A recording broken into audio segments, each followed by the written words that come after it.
മുല്ലപ്പെരിയാർ അണക്കെട്ടിലെ ജലനിരപ്പ് 140 അടിയായി ഉയർന്നിരിക്കുന്നു. തമിഴ്നാട് ആദ്യ മുന്നറിയിപ്പ് ഇതിനോടകം നൽകി കഴിഞ്ഞിരിക്കുന്നു.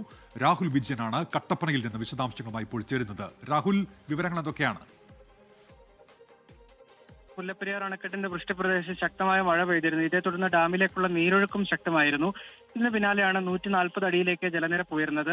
അതിനപ്പുറത്തേക്ക് 142 അടിയാണ് നിലവിൽ റൂൾ കർവ് പരിധി. ഈ മാസം 30-നാണ് റൂൾ കർവ് പരിധി അവസാനിക്കുന്നത്. പരമാവധി സംഭരണശേഷി മുല്ലപ്പെരിയാറിന്റെ 142 അടിയാണ്. ആ ജലനിരപ്പിലേക്ക് ഈ നവംബർ മാസം അവസാനത്തോടു കൂടി ജലനിരപ്പ് എത്തിക്കുന്നത് തമിഴ്നാടിന്റെ പതിവാണ്. അതിന്റെ ഭാഗമായിട്ട് കൂടിയാണ് ഈ ജലനിരപ്പ് ഉയർന്നിരിക്കുന്നത് എന്നുകൂടി വേണം പറയാൻ. തമിഴ്നാട് കൊണ്ടുപോകുന്ന വെള്ളത്തിന്റെ അളവ് കുറച്ചിട്ടുണ്ട്. കാരണം തമിഴ്നാട്ടിലും മഴ പെയ്യുന്നുണ്ട്. അതുകൊണ്ട് തന്നെ തമിഴ്നാട് കൊണ്ടുപോകുന്ന വെള്ളത്തിന്റെ അളവ് കുറവാണ്.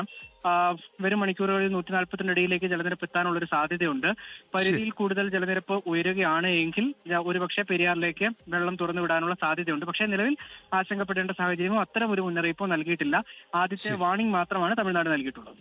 ശരി രാഹുൽ വിജയനാണ് കട്ടപ്പനയിൽ നിന്ന് വിവരങ്ങൾ നൽകിയത്. ലോകത്തെവിടെയായാലും ഏത് സമയത്തും 24 വാർത്തകളും ഓഗ്മെന്റഡ് റിയാലിറ്റി പാക്കേജുകളും എക്സ്പ്ലെയിനറുകളും വിശദമായി കാണാൻ ഞങ്ങളുടെ യൂട്യൂബ് ചാനൽ നിങ്ങൾക്ക് സബ്സ്ക്രൈബ് ചെയ്യാം.